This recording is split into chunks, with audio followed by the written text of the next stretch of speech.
Jonny Baseball. Hello, and welcome to another episode of Jonny Baseball. Today's episode is brought to you by the Los Angeles, California Angels of Anaheim, located in Orange County on the west coast of the United States of America by the Pacific Ocean. Angels. Gotta love the Angels, gotta feel for the Angels. I respect that the Angels stayed true to their team name by playing the ghost of Yunel Escobar for the past few years, who, as some of you may know, died trying to hit a Noah Syndergaard slider. The Angels are probably best known for the Rally Monkey, for leading baseball in fish-named players, and for being in the world-famous, critically acclaimed movie Angels in the Outfield, starring a lot of people don't know this, but at home games, Angel fans still do the angel flapping that was in the film Angels in the Outfield. Except now it's not to summon angels to help the team win. It's actually just because it's so hard to watch the Angels now that fans are literally trying to fly away from the team. Damn, it feels good to be a gangster. I mean, I can't really trash the Angels too much. They do have the best player in the world on their team. At least they're trying to answer the age-old question of what would happen if you put a Hall of Famer on a team full of people who should be working at Best Buy. All jokes aside, at least the Angels owner understands that his team plays in a big market and that it's in everyone's best interest to field a team who is successful and good. And there's actually some optimism for the Angels this year, and it's not just because the human baseball tee is no longer pitching for them.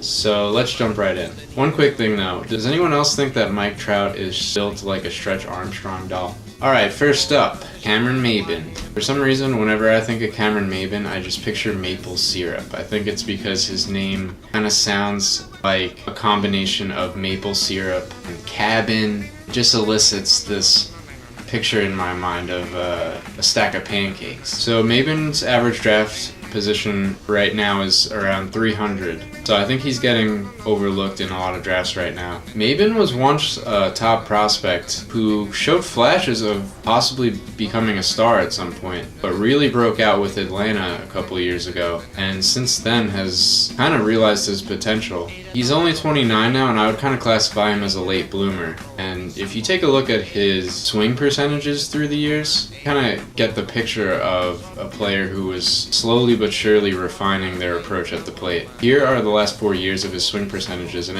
as you can see, he starts to get a more condensed area where he swings, which I think points to him having refined his plate approach, and he's actually looking for pitches to drive now that are in the middle and upper part of the zone. Whereas in 2013, it's much more scattered. He doesn't seem to have a clue what he's doing at the plate. And a guy who used to have trouble hitting above 250 has, over the past few years, posted high averages. He set a career high last year in OPS, and I like his spray chart. He goes up the middle a lot, sprays the ball around, which I think bodes well for him continuing to post high averages. Both his K percentage and walk percentages have improved over the last 3 years. In the past, he's flashed 40 stolen base upside, and he's also approached 10 home runs a couple of times. Obviously, those aren't numbers you can ever expect from a player, but it does give you an idea of what he's capable of. And right now, I think he's going way too low for a guy that I think is going to give you a safe average. He's going to get on base at a good clip. He's going to steal a lot of bases, and he's going to give you enough pop. I also like that he's likely going to be hitting at the top of an order that features Mike Trout hitting cleanup, so there's going to be a lot of run scoring opportunities. Alright, so as far as a projection goes for Maybin, 280, 345, 440.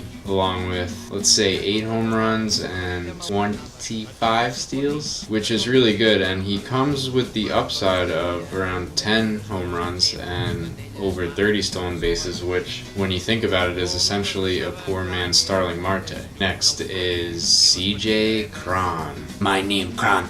I hit ball. I am strong.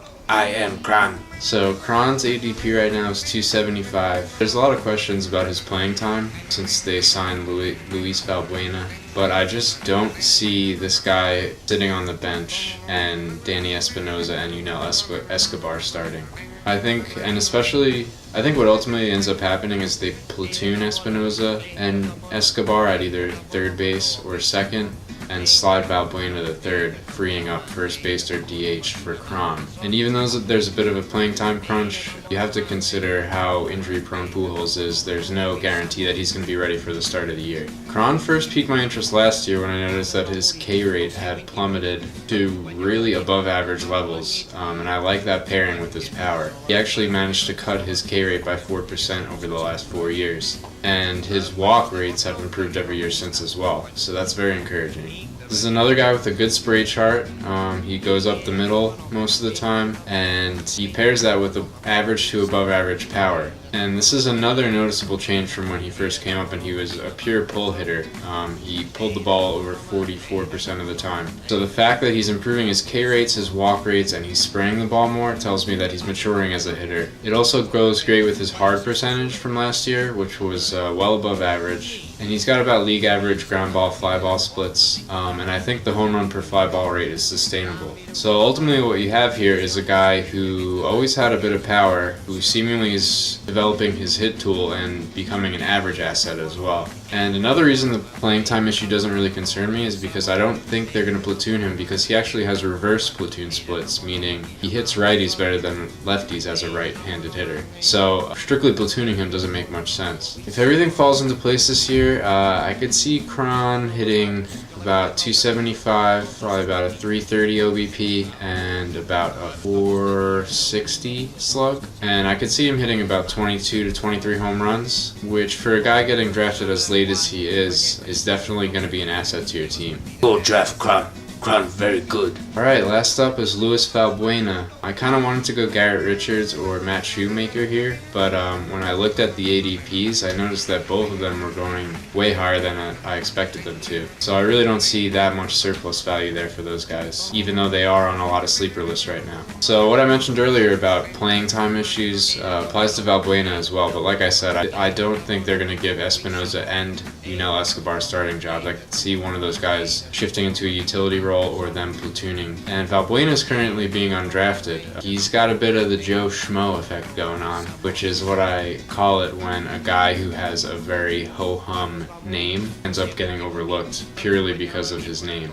Valbuena's posted some really nice ISOs over the last few years, and even though his K rate has been rising, his walk rate has also been going up. In his days in the minors, he was more of an average hitter who had below average power, and he's kind of reversed that over the last few years to become kind of an all or nothing kind of guy. And you can see that in his peripherals. He pulled the ball almost 50% of the time, and he was absolutely smoking it. His hard hit percentages were really nice. You also have to like the versatility with Valbuena. He is going to have third base eligibility. They're saying he might get a little bit of first base in there, and he has a history of playing second base, so by the end of the year you could have a guy who qualifies at 3 different positions. And with a full-time gig, I could see this guy going 260, 345, 455. I could see him getting up to 25 home runs because there is power there. And I think for a guy who's going $1 in drafts or being completely undrafted, there's going to be a lot of surplus value there. He's going to be a nice deep league or late round flyer. Alright guys, that's all for this episode. Thank you again for tuning in. Peace.